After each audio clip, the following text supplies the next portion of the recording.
কয়েক বছর আগের কথা। নেহা নামে একটি মেয়ে ছিল। নেহা এমনিতে তো খুব ভালো মেয়ে ছিল, কিন্তু ওর একটা বদঅভ্যাস ছিল। ওর খুব দেখানেপনা ছিল। একদিন যখন ও ওর বন্ধুর সাথে স্কুলের মাঠে বসেছিল, তখন নেহা টিনাকে বলল, তুমি কি জানো আমাদের ঘরে একটা নতুন কম্পিউটার এসেছে। আমরা ওকে যা বলি ও ফট করে সেটা করে দেয়। আর জানো কি, এই ছুটিতে বাবা নতুন গাড়িও কিনছে। টিনা নেহাকে বলে, নেহা তুমি খুবই ভাগ্যবতী। নেহা সত্যিই ভাগ্যবতী ছিল, কারণ ও খুব ধনী পরিবারের মেয়ে ছিল। কিন্তু একটা জিনিস এমন ছিল যা ওর কাছেও ছিল না, আর তার জন্য ও খুব উদাস থাকতো। দিন যখন ওর জন্মদিন ছিল, তখনও ওর ঘরে উদাস হয়ে বসেছিল। আমার মা বাবা কত বড় লোক, কিন্তু এত অর্থের কি লাভ?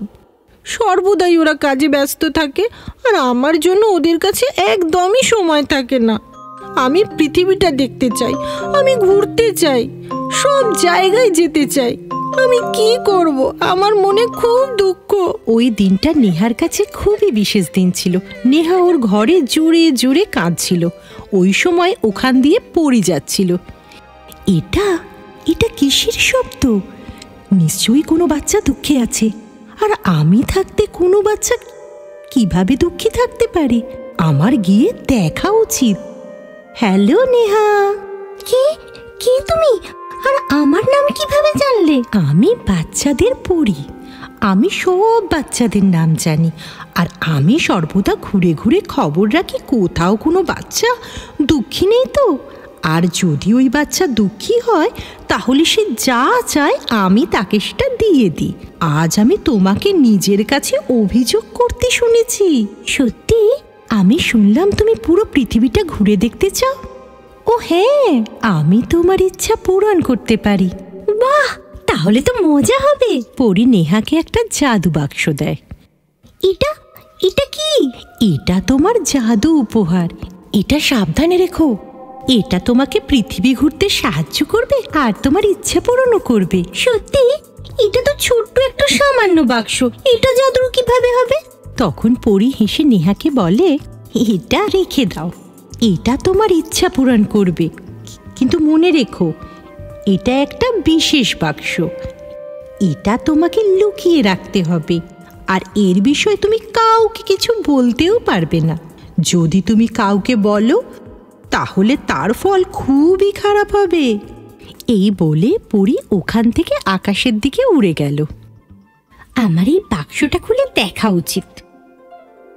নেহা যেই বাক্সটা খুলে, ওখান থেকে খুব আলোর রশ্মি বের হয়, যেটা দেখে ও খুব অবাক হয়ে যায়।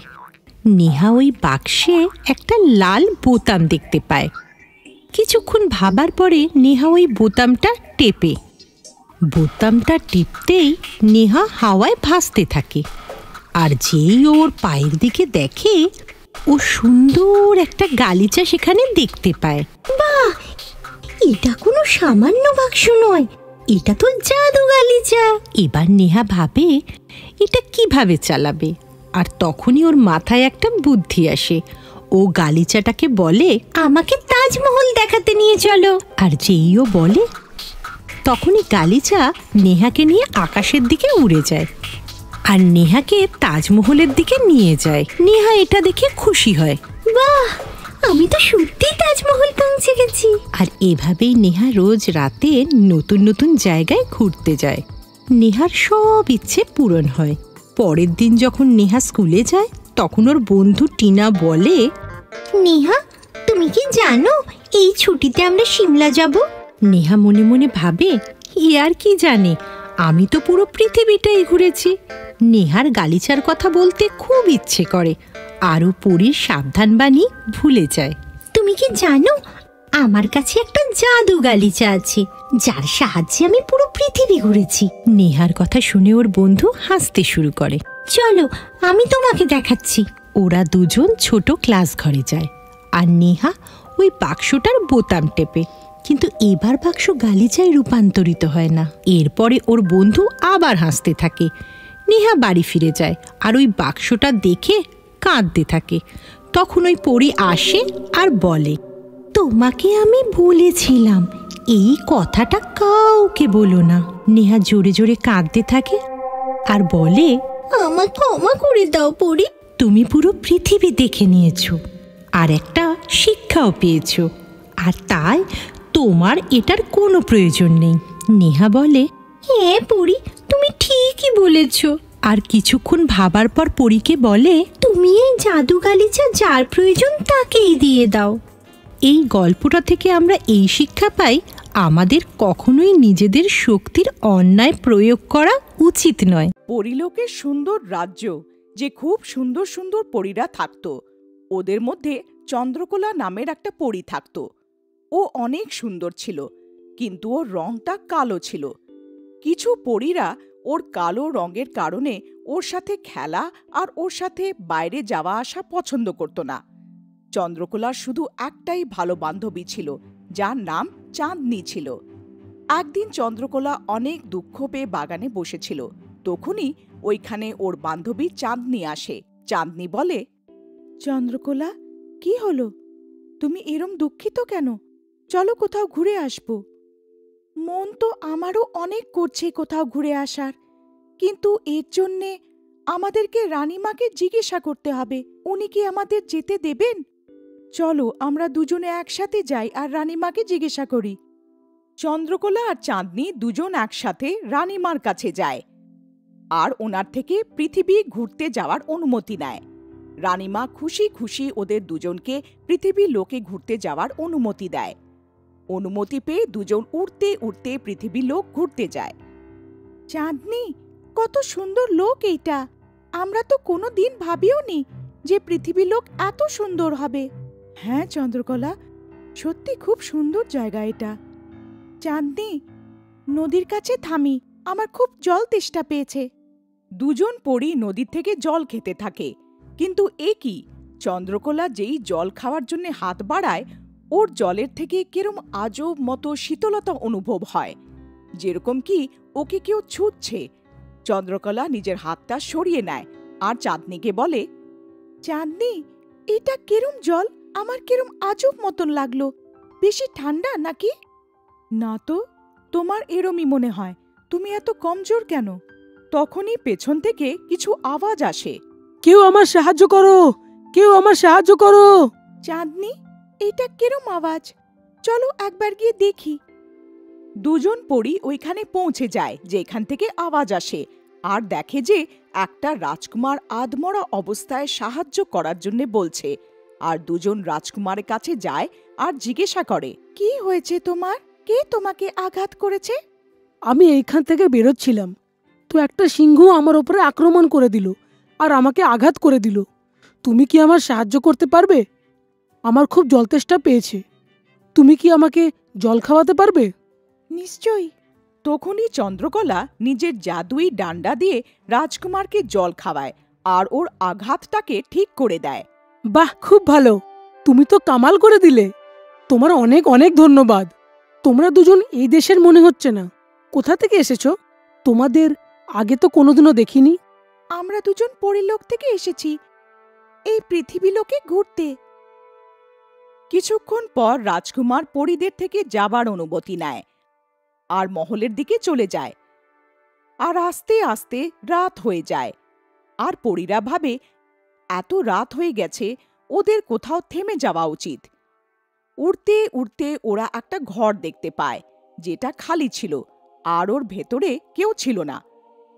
তখনই চন্দ্রকলা গিয়ে দরজাতে আওয়াজ দেয়, ভেতরে কেউ আছে নাকি? তখনই ভেতর থেকে এক বুড়ো বাবা বাইরে আসে আর ওদের জিজ্ঞেস করে, কে গো তোমরা, আর এইখানে কেন এসেছো? বাবা, আমরা পরিলোক থেকে পৃথিবীতে ঘুরতে এসেছি, কিন্তু আমরা রাতে থাকার জায়গা পাচ্ছি না। আমরা কি আপনার এখানে থাকতে পারি?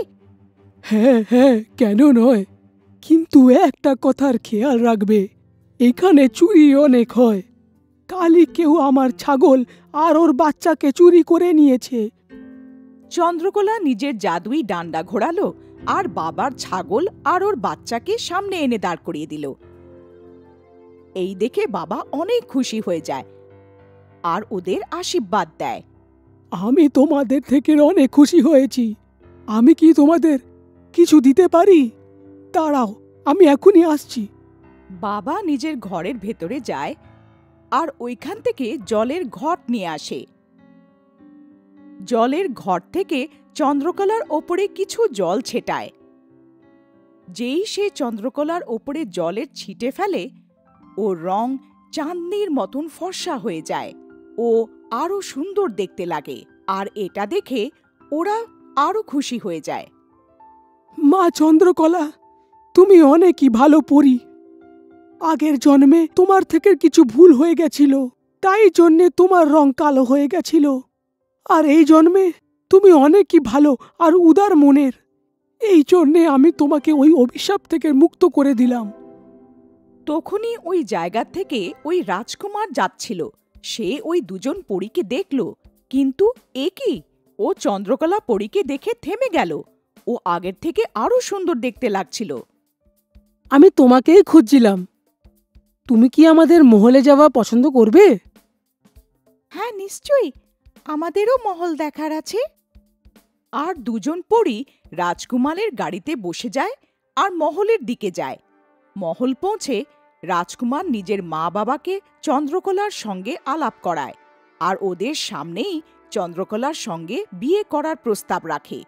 চন্দ্রকলা অনেক খুশি হয়ে যায় আর ও হ্যাঁ বলে দেয়। আর এইভাবে রাজকুমার আর রাজকুমারীর বিয়ে হয়ে যায়। আর এই শুভ অবসরে দেশের অনেক পরীরাও উপস্থিত থাকে। আর চন্দ্রকলা রাজকুমারের সঙ্গে খুশি খুশি পৃথিবী লোকে থাকতে লাগে। টিঙ্কি একটা 6 বছরের মেয়ে ছিল।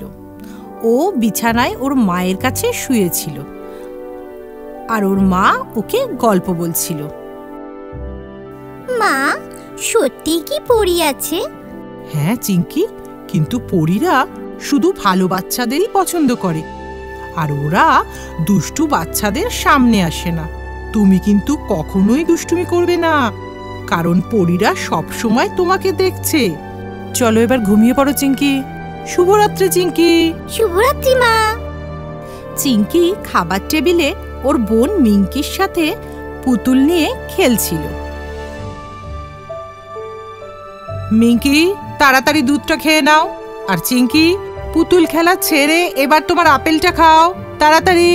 আমার খিদে নেই মা, খাবো না আমি। ভালো মেয়ে না তুমি, না হলে পরীরা কিন্তু আসবে না। মা, যদি আমি আপেলটা খেয়ে নিই তাহলে তো পরী আসবে। তুমি যদি আপেলটা না খাও তাহলে কিভাবে জানতে পারবে? চিঙ্কি তাড়াতাড়ি আপেল খেতে শুরু করে আর হঠাৎই জোরে কাঁদতে থাকে। দেখো মা, আমার দাঁত পড়ে গেছে, কিন্তু আমি এটাকে আমার বালিশের নিচে রেখে দেবো, আর তাহলে দাঁতের পরী এসে যাবে। ও ওর দাঁত নিয়ে নিজের ঘরের দিকে দৌড়ে চলে যায়। আর হ্যাঁ চিঙ্কি, তাড়াতাড়ি ঘুমিয়ে পড়ো, না হলে দাঁতের পরী আসবে না কিন্তু। মা দরজাটা শুধু বন্ধ করে আর আলোর কিরণ ঘরের ভিতর আসে। চিঙ্কি বালিশের নিচে রাখা ওর দাঁত দেখে আর ঘুমিয়ে পড়ে। কিছুক্ষণ পর চিঙ্কির ঘুম কিছুর শব্দের ভেঙে যায় আর ও চোখ খুলে দেখে ওর সামনে খুব সুন্দর এক পরী ছিল, যে সাদা রঙের পোশাক পরেছিল আর তার হাতে তার জাদুদণ্ড ছিল। আর ও চিঙ্কির সামনে উড়ছিল। তুমি কি দাঁতের পরী? হ্যাঁ চিঙ্কি, আমি দাঁতের পরী। তুমি খুব ভালো মেয়ে, এই জন্যই আমি তোমার দাঁত নিতে এসেছি আর তোমাকে উপহার দিতে এসেছি। কি চাই চিঙ্কি তোমার? আমার খুব পরীদের ভালো লাগে। তুমি কি আমাকেও পরী বানাতে পারবে? হ্যাঁ নিশ্চয়ই, গিলি গিলি গে। চিঙ্কি একটা ছোট্ট পরী হয়ে গেল। ধন্যবাদ। চলো চিঙ্কি, আমরা মেঘের মধ্যে যাই, যেমন অন্য পরীরা ওড়ে। পরী চিঙ্কির হাত ধরে আর ওরা উড়ে উড়ে জানলা দিয়ে বেরিয়ে মেঘের মধ্যে পৌঁছে যায়। চিঙ্কির খুব ভালো লাগছিল, আরও হাসছিল। এর কিছুক্ষণ পর ওরা আবার ঘরের মধ্যে ফিরে আসে। বাই চিঙ্কি, ভালো মেয়ে হয়ে থেকো তুমি। তুমি আবার কবে আসবে? যখন তোমার কাছে আমার জন্য দাঁত থাকবে। চিঙ্কির দাঁত পড়ে আর ও পরীর দেখাও পায়, আবার আকাশে উড়েও বেড়ায়। চিঙ্কি টেবিলে বসেছিল আর নিজের দাঁত নাড়াচ্ছিল। না চিঙ্কি, এমন করো না। মা, আমি অপেক্ষা করতে পারছি না, আমি দাঁতের পরীকে দেখতে চাই। মা চিঙ্কিকে দেখে আর হাসে। মা দেখো, আমার দাঁতও পড়ে গেছে। ভালো মেয়ে, চলো এটা তোমার বালিশের নিচে গিয়ে রেখে দিই। মিঙ্কি ঘুমিয়ে পড়ে। চিঙ্কি চুপচাপ গিয়ে ছোট বোনের দাঁত চুরি করে নেয় আর নিজের বালিশের নিচে গিয়ে রেখে দেয়। হঠাৎ ও ওঠে আর আয়নার সামনে গিয়ে দেখে ওর সব দাঁত অদৃশ্য হয়ে গেছে। এটা দেখে ও কাঁদতে শুরু করে আর তখনই পরী আসে সেখানে। কি হয়েছে, কেন কাঁদছো চিঙ্কি? কারণ আমার সব দাঁত অদৃশ্য হয়ে গেছে, এবার সবাই আমাকে নিয়ে মজা করবে। তুমি দুষ্টু মেয়ে কেন হলে? এটা তো তোমার শাস্তি। তুমি কি মিঙ্কির দাঁত চুরি করেছো? আমাকে ক্ষমা করো। তুমি কি আবার এমন করবে? না না, আর আর কখনো করব না। ঠিক আছে, আমার তোমার উপর ভরসা আছে। পরী তার জাদুদণ্ড ঘোরায় আর চিঙ্কির দাঁত আবার ফিরে আসে। মিঙ্কিও উঠে পড়ে আর এসে পরীকে জড়িয়ে ধরে। চলো বাচ্চারা, আমি তোমাদের পরীর মতো উড়িয়ে নিয়ে যাই। আর ওরা তিনজন তখন আকাশে উড়ে যায়। এক সময়কার কথা, একটি ছোট্ট গ্রামে সাবরি আর সালোনি নামের দুটি বোন থাকতো। দুজন খুব গরিব ছিল আর ওদের মা বাবাও ছিল না। এই জন্যে ওরা সবার থেকে চেয়ে চেয়ে খেত। আর সময়ের সাথে সাথে দুটি বোন বড় হয়ে গেল, এখনো ওরা অন্যদের থেকে চেয়ে চেয়েই খেত। ওর মধ্যে সালোনি, যে কি ছোট মেয়ে ছিল, অনেক ভালো আর উদার মনের ছিল। কিন্তু সাবরির অনেক ঘ্যাম ছিল, আর ওর ঘ্যামের থাকার কারণে দুজন বোন কোনোদিনও কোনো কাজ পেত না।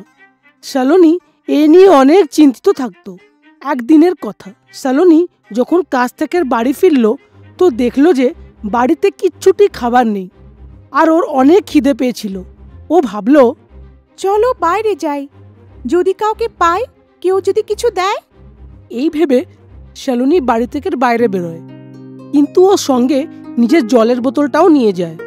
যদি কিছু না পাই তো জল খেয়ে নিজের পেট ভরে নেব। অনেক দূর যাবার পরেও ও কাউকে দেখতে পারল না। ওর খিদে আর জল তেষ্টা দুটোই পেয়েছিল। ও ভাবলো, চলো কিছু না তো জলই খেয়ে ফেলি। তখনই ওর সামনে কাস্তে কাস্তে একটি বৃদ্ধ মহিলা আসে। বাচ্চা, তুমি কি আমাকে একটু জল খাওয়াতে পারবে? আমার খুব খিদে পেয়েছে। কেন না ঠাকুমা? সালোনি কিছু না ভেবে নিজের জল ওই বৃদ্ধ মহিলাকে দিয়ে দেয়। ওই বৃদ্ধ মহিলা খুশি খুশি জলটা খেয়ে নেয়। তুমি তো তোমার সব জল আমাকে দিয়ে ফেললে, এখন তুমি কি খাবে? কোনো ব্যাপার না ঠাকুমা, আমি বাড়ি গিয়ে খেয়ে নেব। সালোনির এই কথা বলতেই বৃদ্ধ ঠাকুমা একটি সুন্দর পরীতে পরিণত হয়ে যায় আর ওকে বলে, সালোনি, তুমি খুব ভালো আর উদার মনের। আমি খুব প্রসন্ন তোমার থেকে। আমি তোমার ব্যাপারে সব কিছু জানি আর এই জন্যে তোমার সাহায্য করতে এসেছি। এই জন্যে তোমাকে উপহার দিতে চাই। এরম বলতেই পরীর হাতে হঠাৎ একটা বাসন এসে যায় আর ও সালোনিকে দিয়ে দেয়। এই নাও, এইটা একটা জাদুই বাসন। এইটা তোমার অনেক কাজে আসবে। এটা দিয়ে তুমি যে খাবারের জিনিস চাইবে এ বানিয়ে তোমাকে দিয়ে দেবে। কিন্তু হ্যাঁ, একটা কথা মনে রেখো, যখন তুমি এইটা আটকাতে চাইবে তখন এটাকে বলবে, রয়ে যাও, এখন আমার পেট ভরে গেছে। তখন এই খাবার বানানো বন্ধ করবে, না হলে কিন্তু এ থামবে না। এতটা বলে ওই জাদুই পরী ওইখান থেকে গায়েব হয়ে যায়। সালোনি খুশি খুশি বাড়ি ফেরে আর সাবরিকে ওই জাদুই পরী আর ওর দেওয়া বাসনের ব্যাপারে বলে। কি বাচ্চাদের মতো কথা বলছো? বাসন আবার এরম কাজ করতে পারে নাকি? কিন্তু শোনো তো, এটা একটা জাদুই বাসন। এখন আমার অনেক খিদে পেয়েছে, তোমার খাবার আছে তো, এসো। সালোনি বাসন থেকে মিষ্টি ভাত চায়। আর এ কি, মিষ্টি ভাত বাসন থেকে বেরোতে থাকে। তখনই ওর বোন এইসব দেখে আশ্চর্য হয়ে যায়, আর ওর সঙ্গে খাবার খেতে চলে আসে। এখন তো তোমার বিশ্বাস হলো যে এটা একটা জাদুই বাসন? ঠিক আছে, ঠিক আছে। এখন সালোনি খুশি খুশি রোজ কাজে যায়, আর ওর এখন খাবারের কোনো চিন্তা থাকে না। এখন ও কাজ পাক না পাক, ও সব সময় খুশি থাকতো। ওকে এরকম খুশি থাকতে দেখে ওর প্রতিবেশী আর বান্ধবী খুব আশ্চর্য হলো যে সালোনি তো রোজ ওর কাছে খাবার চাইতে আসতো, কিন্তু আজকাল কেন আসে না, আর ও এত খুশিও থাকে। আর এইটা জানার জন্যে ও সালোনির বাড়িতে যায়। ওইখানে দেখে যে একটা বাসন রাখা আছে, আর দুটি বোন খাবার খেতে থাকে। আরে রানী, এসো এসো, আমার সাথে বসে খাবার খাও। তুমিও তো আমাদের কতবার খাবার খাইয়েছো। রানীও সবার সাথে খাবার খেতে থাকে। তখনই রানীর মনে একটা কথা ঘোরে যে এটা কিসের বাসন যে এত খাবার বেরোচ্ছে। তখনই ও সালোনিকে জিজ্ঞাসা করে, এত খাবার কি করে বেরোচ্ছে? এটা একটা জাদুই বাসন, এর থেকে যা খাবার চাইবে এ বানিয়ে দেবে। রানীর মনেও একটা খেয়াল আসে, কেননা আমিও রোজ খাবার চেয়ে নিজের আর নিজের ঘরের লোকের পেট ভরে দিই, আর মাকেও খাবার বানাতে হবে না। একদিনের কথা, দুজন বোন কোথাও ঘুরতে যায়। এই দেখে রানী সাবরি আর সালোনির ঘরে ঢুকে পড়ে, আর ও বাসনের থেকে মিষ্টি ভাত চায়। আর যেই রানী ওকে ভাত বানানোর আদেশ করে, ওই বাসন থেকে মিষ্টি ভাত বেরোনো শুরু হয়ে যায়। রানী অনেক খুশি হয়ে যায়, আর দেখতেই দেখতে ভাত বাসন থেকে বাইরে পড়তে থাকে। আরে ব্যাস ব্যাস, আমার এতটাই চাই, এর থেকে বেশি চাই না। কিন্তু বাসন থামার নামই নেয় না, আর ভাত বাইরে ছড়াতেই থাকে। রানী ঘাবড়ে যায় যে কি করে, আর দেখতেই দেখতে পুরো বাড়িতে ভাত ছড়িয়ে যায়, আর বাইরেও বেরোতে থাকে। হঠাৎ দুজন বোন বাড়িতে ফিরে আসে, আর বাইরে এত ভাত দেখে দুজন আশ্চর্য হয়ে যায়। সালোনি সাবরিকে জিজ্ঞাসা করে, সাবরি, তুমি কি বাসনকে কিছু আদেশ দিয়েছিলে? না তো। সালোনি জানলা দিয়ে ভেতরে দেখে, আর এ কি, ভেতরে তো রানী ছিল, আর ওর টেবিলের উপরে বসে কাঁদছিল। সালোনি বাইরে থেকে বলে, আমার পেট ভরে গেছে, এখন থামো। সালোনির আওয়াজ শুনে বাসন থেকে খাবার বেরোনো বন্ধ হয়ে যায়। যখন পুরো বাড়ি ভাত দিয়ে ভরে যায়, তো সালোনির মনে একটা উপায় আসে, কেননা কিছু ভাত আমরা গরিবদের খাইয়ে দিই, আর এটাতে কত লোকের পেট ভরে যাবে। এইটা ভেবে ও সাবরিকে বলে, সাবরি, একটা কাজ করো, জলদি জলদি গিয়ে যত গরিবদের দেখতে পাও ওদের এখানে নিয়ে এসো, ওদেরকে খাবার দিয়ে দেব। একদিকে সাবরি যায় আর একদিকে সালোনি যায়। দুজন গিয়ে সবাইকে ডেকে আনে, আর সবাইকে খাবার খাইয়ে দেয়। আর আস্তে আস্তে সব খাবার শেষ হয়ে যায়, আর বাড়িও খালি হয়ে যায়। আর রানী নিজের ভুলের ক্ষমা চায়। সালোনি খুব খুশি হয়ে যায় যে শেষমেশ কেউ আর খিদেতে থাকলো না। তারপর থেকে দুজন বোন রোজ গরিবদের খাবার খাওয়ায়।